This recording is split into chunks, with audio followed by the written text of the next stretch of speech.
to my YouTube channel. I'm back with another freaking popping video. It's so good to finally be back, to be sitting down and having a conversation with you guys once again. So if you're happy that I'm back with some content and just a life update, please hit that subscribe button, hit that like button. I know I haven't been consistent. I've been away. I don't even know why I started off high pitch and now I'm getting more calm. It just hit me like I've been away for a minute and there's so much to unpack, so much to get into, so stay tuned to this video. I just want to give you guys an update on what has been going on since my last video, minus the vlog, which was like I think 4 months ago or something. But your girl has been going through it. Like sitting down and actually filming this video right now is taking a lot out of me. But honey, I'm gonna do it, okay? I'm gonna do it. I'm gonna sit down and be as open and as transparent as I can and share what's been going on with you guys. So I remember, let's go way back. Like I actually want to insert a clip where I was like, honey, I need a social media detox. Some of the reasons that I want to go on a social media detox is really to get my soul right. Actually, even way before that, I did a video about how I got scammed by a teaching agency. So I think I did give you guys some signs here and there about what I was honestly going through, and that's what we're gonna get into today. Anyway, so the background is different. I am inside my new apartment. I'm gonna break it down for you guys how I ended up here. Whew, honey. Okay, so let's get right into this conversation. So I did record a video about how my money was being stolen and, well, taken from me. Stolen is the word, you know. I found out that unfortunately the agency that I used to come to China with was bankrupt since 2020, and the person that was managing me in my city was taking money from me. And when I found out, it was very, very tricky to get out of the situation because of contractual agreements. You would think it would be easy, but it's a lot more complicated. And being a foreigner as well, you know, and just not knowing enough to get me out of the situation. So in the month of June, I remember on the 14th, I went to a birthday party. Your girl was living it up, was looking cute. I'm actually sitting on a pillow of what I was wearing on that day. My friend Gwanda made me a pillow with my face on it. So on the 14th of June, I went to a birthday party. This is your girl at the party. OY party was Tippy's party. And I was just like, living it up, you know. I was living it up. Ugh, I need to sit on the pillow. I was just like living it up, right? Having the time of my life, and I get paid on the 15th. So the 15th comes, I'm thinking, you know, it's payday, I'm excited and everything. And at that time, my money was already being deducted more than they were deducting more than they were supposed to. So I wasn't getting the amount I signed for when I was in South Africa, which already was the bare minimum, you know, and I didn't know at the time. Okay, cool. So the 15th of June comes. Hey, bo, I don't get paid. And I'm like, okay, what's going on? Like, if there's going to be a delay, they need to notify you like the day, 48 hours before, or like the day before that, listen, your salary is going to be a bit late, right? Okay, cool. I don't get notified. At this point, I've confronted this person multiple times. It's a Chinese man that was managing me in my city, and he was just making excuses for my money. And let me just give you a short summary of how like the payment would work out through the agency. So the school I was working for would pay the agent a month in advance. So if I'm working for January, my agent already got paid in December for my January salary. You get it? So June comes and I had told my school, listen, I don't want you to keep giving this man my salary because he's deducting it. Rather, wait for him to pay me for the month first and then you pay him for the following month. So if I get paid in January they send him my salary for February. It's a bit complicated, but anyway, that was the setup, right?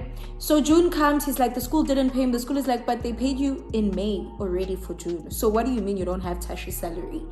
And I just felt like the school could have had my back more, and they didn't.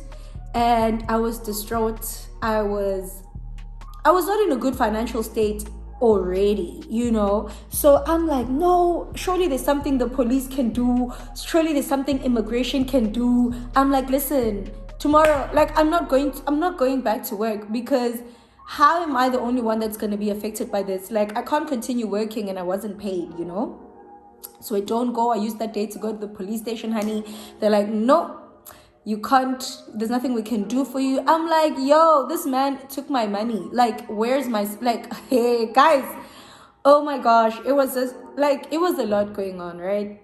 And I'm in a foreign country. Already everyone has their own things going on. And financially, like I said, I wasn't in a good place. So I needed my salary, I go to immigration. They're like, yo, there's nothing we can do. That's between you and your employer. And yeah, I tried to contact everyone. I tried, like, when you're going through that, first of all, I'm like, wait, like, is this really my life right now? Like, I don't want to say I felt embarrassed for what was happening to me, but like having to tell everyone around me what was going on so they can try to help me through it, And I was like, do I get a lawyer? But how am I going to afford a lawyer? I didn't get paid. I don't have money to do this. Like, I have savings in my South African account, but that's not even enough to keep me going, And if I'm going to sue, it's going to be a long process. And they know that, So I'm like, you know what? I'm going to resign. This man was not even in the city. We couldn't get a hold of him. Like, it was just a mess. I resigned. And even that was difficult to do. And they're like, okay, hambage. Like, because the apartment I was living in is an apartment that I got from the school I was working for. So if I'm no longer working, I need to move out. Guys, I literally had a day, because I didn't go to work, and then they're like, okay, tomorrow at this time, the landlord is coming to check if everything is out. No. Yo, like, I thank God that I had already, like, interviewed with another school in my city, and I was in communication with them about everything that was happening, and, like, everything, like, even how it happened was just so crazy. So I communicate with the new school. They're like, don't worry, we're going to try and help you out. They got me a temporary place to live at, which I'm super grateful for. But yo, guys, no. Like, I was just like, no, I didn't leave my mother's house to come and live in a place like this. Like, it was some shady ass place. It was just like, I was not happy. Like, I was just not okay. And I didn't even live there for a week, to be honest with you, because I was like, no, man, I know God has better in store for me, And so I moved to that place in the same week, this week of the 15th. The 14th was on a Monday, the 15th was on a Tuesday. Hey guys, by Thursday I'm already moving into this new place that the new school found for me. And like, I don't even know what to say. Like, I didn't have much to keep me going because I didn't get paid. I wasn't in a good financial state or whatever. But I was like, yo, listen, I'm going to try to do what I can to not give up and go back to South Africa, So I speak to the school and they're like, no, you can help us out and we'll pay you this much. And like, for me, it's not just about the money, but it's of the magnitude of the blessing that God gave me. Because like, within the few days that was left in June, the school was like, if you help us with this, we'll give you this a day, and there wasn't that many working days left in the month. But the few days that were left, I was able to make what I was making in a month at the previous school. I was like, look at God. I was just like, look at God. And that same week as well, I think I only stayed at that shady place for like 5 or 6 days. I remember just walking into the real estate office, and I was like, I'm looking for apartments, I'm looking for this, I want to be close to this new place that I'm going to be working at, whatever. And I was viewing apartments, and like I had envisioned like, okay, the next apartment I'm going to live in is going to be like home. I want a 2-bedroom, I want this, I want it brand new, no one should, like, it must be a brand new building and everything. And guys, I'm actually gonna insert the video when I was viewing this apartment. This is the kitchen right here, the fridge, the dining room table set to eat. Oh my gosh, it's a brand new apartment. No one has lived here before. This is the view of the city. Oh, I love it. Okay, for my parents, I'm taking a video to show my parents. This is bedroom number 1. This is the bathroom. Yes. Okay, like these are how the showers look. There's washing machine. We good. And this is bedroom number 2, which I think is gonna be my bedroom. I love it.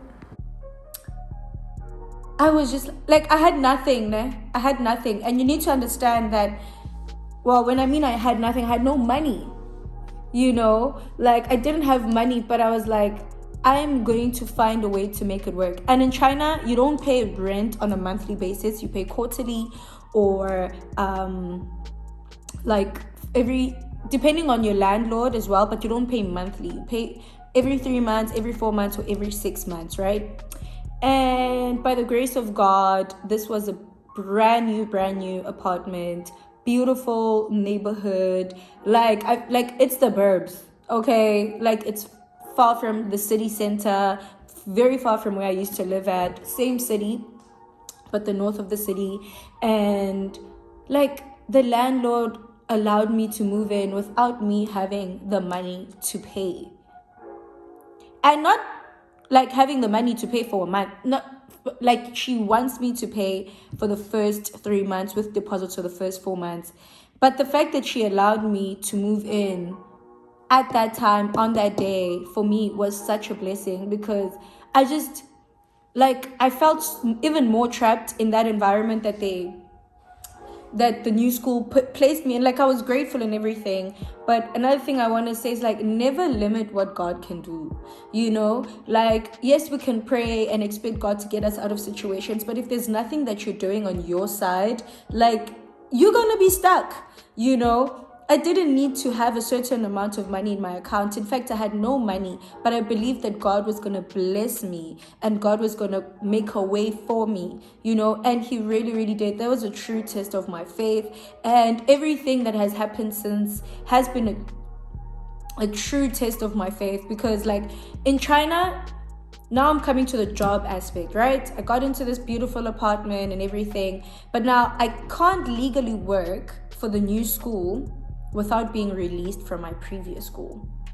And I had not finished my contract at the previous school, so they were reluctant in letting me go and giving me the right documents that I needed, because they need to cancel my contract. There's a letter that I need to have for me to work legally at a new school. And I don't want to get into the depth of that until I'm completely out of it. But I was bribed. I had to guys, oh my gosh, like, I don't want to say I was bribed. Like, I had to pay a certain amount of money to get that document, which is supposed to be free if I'm being released. And I had good reason as to why I was leaving. you know. And if you're wondering what happened to the guy that stole my money, like, we don't know where he is. And unfortunately, the school suffered a great loss because I was the only foreign teacher that they had. But I didn't want to allow myself to be exploited like that, you know. Excuse me. But yeah, since then, it's really been a tough journey for me financially, getting back on my feet and just getting all my documents sorted with regards to my visa, my work permit. Like, guys, like, one day, for all those that aspire to come and work and teach in China, like, I want to tell you what I experienced so that you don't have to go through the same experience. I don't know why I haven't seen one video that speaks about the experience I've been through, where literally your livelihood is threatened and you're forced to have to pack up and go home. Like, guys, it's crazy. And I'm just grateful to God that I haven't given up and I'm fighting to stay here, to get my documents right. And I truly believe that God has placed me here for a reason. He granted me a new position at a new company for a reason. And like, guys, if you think like I've been going through this since June, and there's so much more that still needs to be done. Like, there's a lot of policies that have been changing. So I need to get updated documents from South Africa. I basically need to reapply for working legally, and just, you know, I don't want to be an illegal immigrant, you know. I don't want to bore you with all those details, but that has been a really, really stressful experience. I'm just grateful that, you know, even throughout that experience, I didn't feel alone. I'm grateful to the friends I've made here. I'm grateful to my support system from all the way back home. The reason why I genuinely haven't been vlogging or anything is because it's been a really, really tough time for me, and I just didn't know what to say, guys. I've just been feeling like weak, lost, confused, questioning a lot, you know, just trying to get this sorted out, and then this comes up, and then this, and then this, and then this, and then this. So it's just been a lot. Like, it's been a fight. It's been a fight. Like, being a foreigner, sometimes, like, it can get really, really tough. There's certain experiences that you can go through that will remind you that, hey, this is not your home, you know. And yeah, I just wanted to share that with you, I guess, is a life update. I just wanted to really let you guys in on why I haven't been, you know, in the right state of mind to vlog. Like, social media comes last. I had a lot to sort out, and I'm not apologetic. I'm just grateful that the ones that are watching this video are still supporting your girl. And yeah, stay tuned. I hope that this will be over soon and I'll be able to share the winter, because I wasn't able to share summer. I didn't really have summer, you know. My life was going through the most, but yeah, hopefully I get to share a lot more that I'll be getting up to with my friends, trips we're gonna take, and just fun new experiences this winter. And yeah, thank you for tuning into this video. Give me a thumbs up and comment down below what other videos you'd like to see. Now I need, you know, content ideas. It's pretty hard to come up with new things. I don't just want to vlog, but yeah, stay tuned, and thank you for watching.